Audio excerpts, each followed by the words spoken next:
সরস্বতী পূজার আগে কুল খেতে নেই কেন? সরস্বতী দেবীকে তুষ্ট করার জন্য মহামুনি ব্যাসদেব বদ্রিকাশ্রমে তপস্যা করেছিলেন।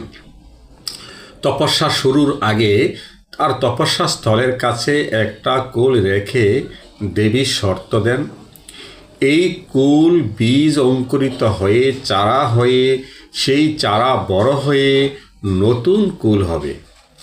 দেবী বলেন, যেদিন সেই কুল বড় হয়ে পেকে ব্যাসদেবের মাথায় পতিত, সেই দিন ব্যাসদেবের তপস্যা পূর্ণ হবে বা দেবী সরস্বতী তুষ্ট হবেন।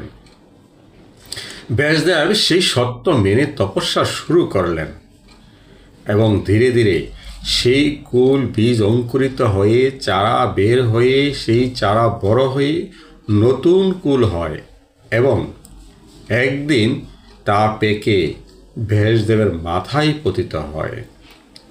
সেই দিন ব্যাসদেব বুঝতে পারেন তার তপস্যা পূর্ণ হয়েছে এবং দেবী সরস্বতী তার প্রতি তুষ্ট হয়েছেন।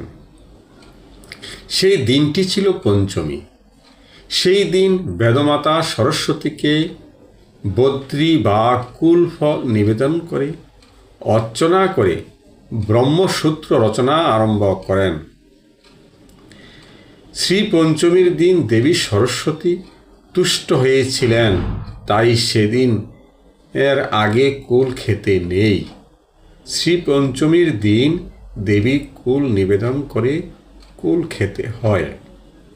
সেই মাসটি হল মাঘ মাস, শ্রী পঞ্চমী তিথি।